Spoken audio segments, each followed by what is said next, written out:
There are many theories regarding when and where music originated. Many agree that music began even before man existed.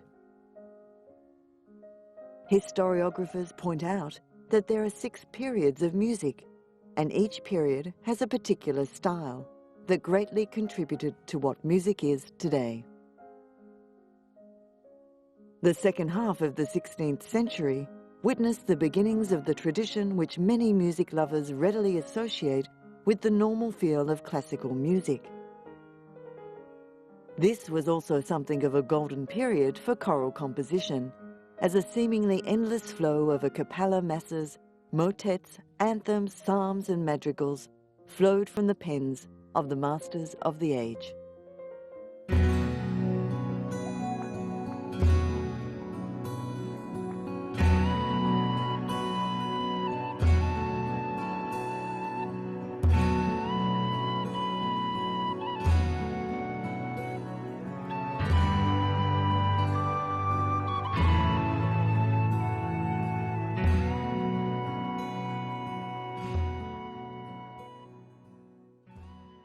For many people, Beethoven is the greatest composer who ever lived.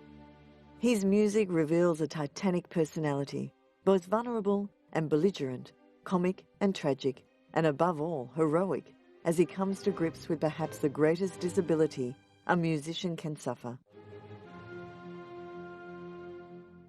No man's music is more universal. Few men's lives are more inspiring. In every sense but one, his modest height, he was a giant.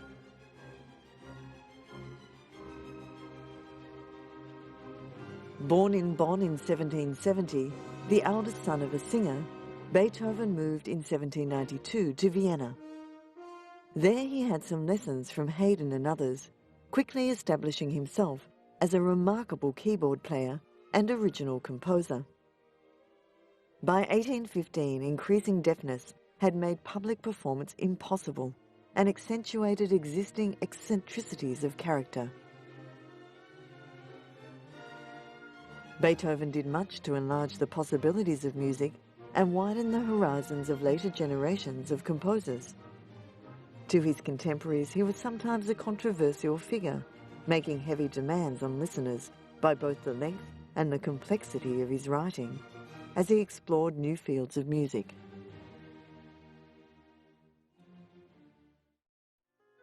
During the Baroque period, the foundations were laid for the following 300 or so years of musical expression. The idea of the modern orchestra was born, along with opera, including the overture, prelude, aria, recitative, chorus, the concerto, sonata, and the modern cantata. The rather soft-grained viol string family of the Renaissance was gradually replaced by the bolder violin, viola and cello. The harpsichord was invented and important advances were made in all instrumental groups. Choral music no longer dominated, and as composers turned more and more to writing idiomatic instrumental works for ensembles of increasing colour and variety, so classical music gradually began to work its way into the very fabric of society. The Baroque era witnessed the creation of a number of musical genres which would maintain a hold on composition for years to come. Yet it was the classical period which saw the introduction of a form which has dominated instrumental composition to the present day: sonata form. If Baroque music is notable for its textural intricacy, then the classical period is characterized by a near obsession with structural clarity.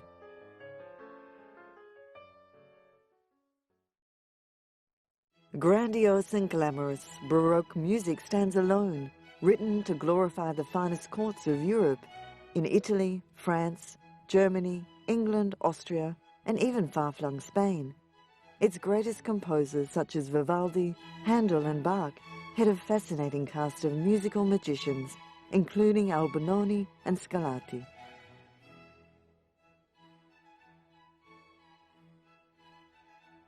Their lives are as intriguing as their music. We find virtuoso performers who earned their bread and butter in the cathedrals of Europe, while keeping company with kings and queens and setting opera houses ablaze across the continent with their fabulous new music. The Baroque era is rich in musical detail of the time, set against some of the greatest events in history.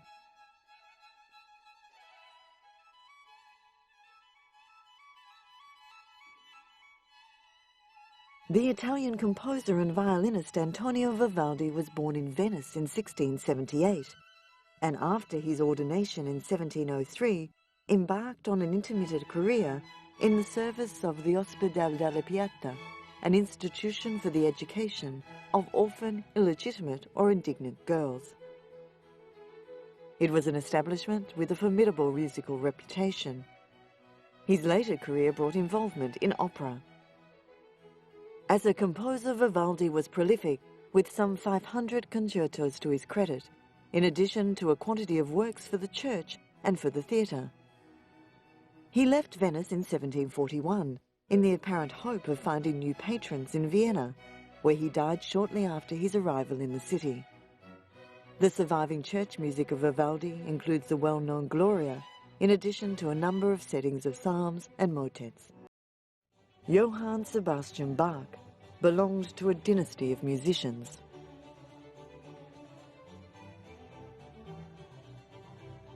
In following inevitable family tradition, he excelled his forebears and contemporaries, although he did not always receive in his own lifetime the respect he deserved.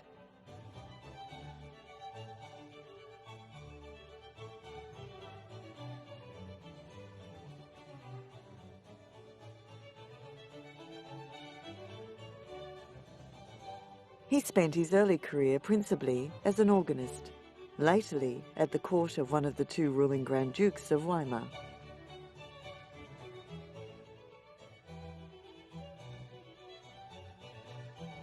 In 1717, he moved to Cothen as court cablemaster to the young Prince Leopold, and in 1723 made his final move to Leipzig, where he was employed as cantor at the choir school of St. Thomas, with responsibility for music in the 5 principal city churches.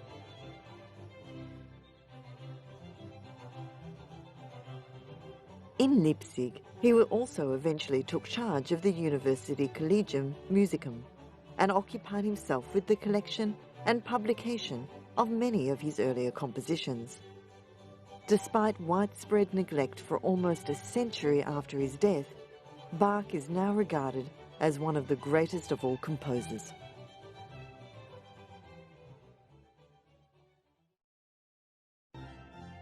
Born in Germany in 1685, Handel studied briefly at the University of Halle before moving to Hamburg in 1703, where he served as a violinist in the opera orchestra and subsequently as harpsichordist and composer. From 1706 until 1710, he was in Italy, where he further developed his mastery of Italian musical style.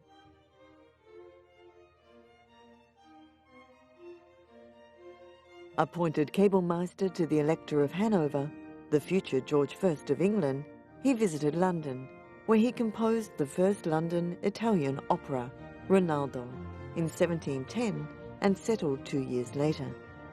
He enjoyed aristocratic and later royal patronage and was occupied largely with the composition of Italian opera, with varying financial success until the 1740s.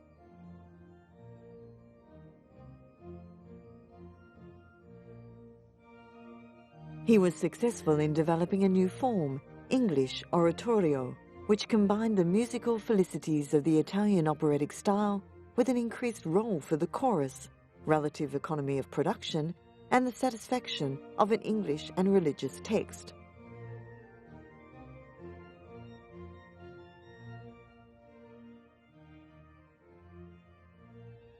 In London, he won the greatest esteem and exercised an influence that tended to overshadow the achievements of his contemporaries and immediate successors.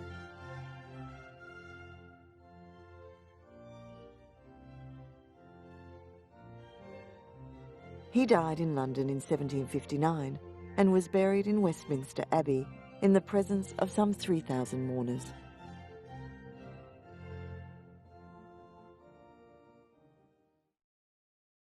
Tchaikovsky was a Russian composer whose works included symphonies, operas, ballets, and chamber music. Some of these rate amongst the most popular concert and theatrical music in the classical repertoire. Despite his musical precocity, Tchaikovsky was educated for a career as a civil servant. Against the wishes of his family, he pursued a musical career and entered the St. Petersburg Conservatory, from which he graduated in 1865. This formal Western-oriented training set him apart from composers of the contemporary nationalist movement, embodied by the Russian composers of the five with whom Tchaikovsky's professional relationship was mixed. Despite his many popular successes, Tchaikovsky's life was punctuated by personal crises and depression. Contributory factors included the loss of his mother through boarding school and her early death, his suppressed homosexuality, and the collapse of the one enduring relationship of his adult life, his 13-year association with the wealthy widow von Meck. His sudden death at the age of 53 is generally ascribed to cholera, but some attribute it to suicide. The seeds of the classical age were sown by a number of composers whose names are now largely forgotten, such as Schobert and Hohner, both Germans largely active in Paris. They were representative of a period which is variously described as Rococo or Galant, the former implying a gradual move away from the artifice of high Baroque. The latter an entirely novel style based on symmetry and sensibility, which came to dominate the music of the latter half of the 18th century, through two composers of extraordinary significance, Joseph Haydn and Wolfgang Amadeus Mozart.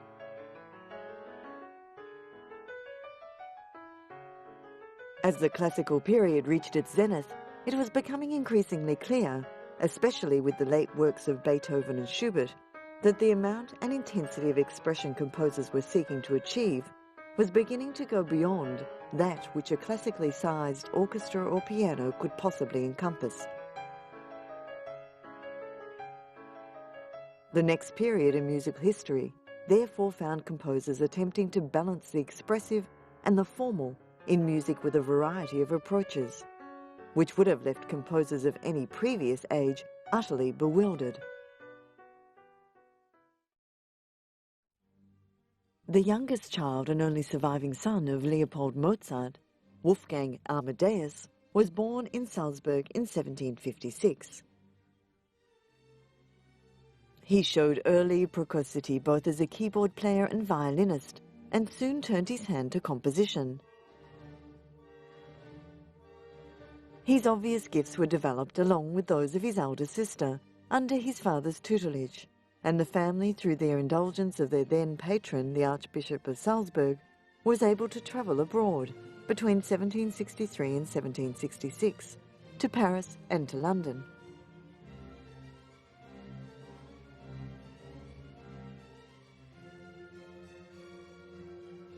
A series of other journeys followed with important operatic commissions in Italy. The following period proved disappointing to both father and son, as the young Mozart grew to manhood and was irked by the lack of opportunity and lack of appreciation of his gifts in Salzburg. A visit to Munich, Mannheim and Paris in 1777 and 78 brought no substantial offer of other employment, and by early in 79 Mozart was reinstated in Salzburg, now as court organist.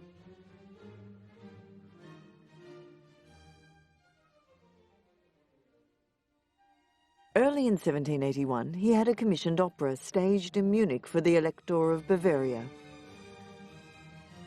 Dissatisfied after being summoned to attend, his patron, the Archbishop in Vienna, dismissed him. Mozart spent the last 10 years of his life in precarious independence in Vienna, his material situation not improved by a marriage imprudent for one in his circumstances. Initial success with German and then Italian opera and series of subscription concerts were followed by financial difficulties. In 1791, things seem to have taken a turn for the better, despite the successor to the Emperor Joseph II, who had died in 1790, lacking interest. In late November, however, Mozart became seriously ill and died in the small hours on the 5th of December.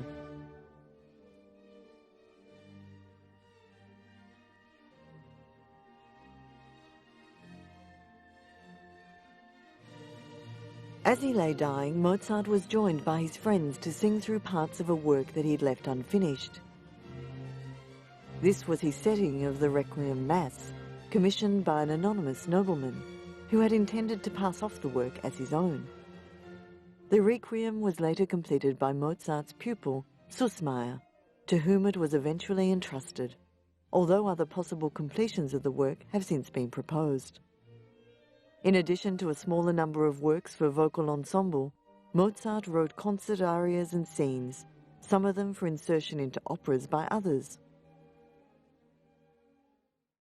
The Romantic era was the golden age of the virtuoso, where the most fiendishly difficult music would be performed with nonchalant ease, and the most innocuous theme in a composition would be developed at great length for the enjoyment of the adoring audience. The emotional range of music during this period was considerably widened, as was its harmonic vocabulary and the range and number of instruments which might be called upon to play it. Music often had a program or storyline attached to it, sometimes of a tragic or despairing nature. The next 100 years would find composers either embracing wholeheartedly the ideals of Romanticism or in some way reacting against them. With the honourable exceptions of Brahms and Bruckner, composers of this period shared a general tendency towards allowing their natural inspiration free rein, often pacing their compositions more in terms of their emotional content and dramatic continuity rather than organic structural growth.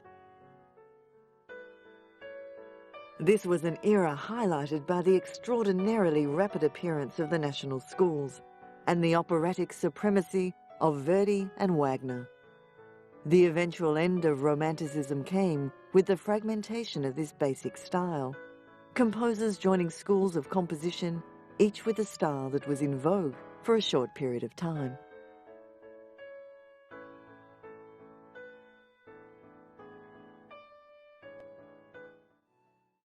Frédéric Chopin was a pianist-composer par excellence. Regarded as one of the most mesmerizing performers of his day, he lives on in his music. His life from his birth in Poland, his famous affair with the French writer George Sand, to his death at the age of 39 in Paris, features prominently in his music. Born near Warsaw in 1810, the son of a French emigrant and a Polish mother, Chopin won early fame in the relatively limited circles of his native country before seeking his fortune abroad in Paris. His departure from Warsaw coincided with the unsuccessful national rising against Russian domination, and Chopin found himself in Paris in the company of a number of other Polish exiles. He was able to establish himself as a pianist and as a teacher of the piano, primarily in fashionable society. His compositions, principally for the piano, make a remarkable use of the newly developed instrument of the time, exploring its poetic possibilities. As a young musician embarking on a career as a pianist, Chopin provided himself with half a dozen works for piano and orchestra, a form for which he later found no necessity. Delfina Potocka, a Polish countess, was a friend and muse to Chopin, and Zygmunt Krasinski. Potocka's friendships with Chopin and Krasinski are immortalized in their correspondence and in numerous works that the two artists created in her honor, including poems by Krasinski and Chopin's famous Minute Waltz. Chopin met the novelist George Sand at the Hotel de France, but he did not take to the dark, dignified and cold Sand. However, on December 13, he invited her to attend a soirée he was giving. He and Liszt played and George Sand smoked a cigar. Chopin was both fascinated and repelled by her outspoken beliefs, and the two later became interested in each other. Gossip about their relationship, however, made living in Paris more difficult, and they decided on a trip to Mallorca and its warmer climate. The islanders did not accept the sojourners, and this was probably the beginning of the end of the relationship. Chopin's possessiveness and jealousy did not help, and although they remained together for several years, the end came after Sand published Lucrezia Floriani, a thinly disguised account of their affair. Jane Stirling was a Scottish amateur pianist who is best known as a student and later friend of Chopin. Two of his nocturnes are dedicated to her. She took him on a tour of England and Scotland in 1848 and took charge of the disposal of his effects and manuscripts after his death in 1849. While there is no evidence that they were lovers, she was often referred to after Chopin's death as Chopin's widow. Chopin had told Jane Stirling that she was the only one who knew his true date of birth. She wrote it down and placed it in a box, which is buried with him in Père Lachaise Cemetery. On the first anniversary of his death, she scattered over Chopin's grave some Polish soil that she had obtained from his sister. On the 15th of October 1849, when his condition took a marked turn for the worse, his numerous visitors were asked to leave. He asked Delfino Potocka to play sonatas. On the 17th of October, after midnight, the physician leaned over him and asked whether he was suffering greatly. "Not anymore," Chopin replied. He died a few minutes before 2 o'clock in the morning. Man is a fortunate species.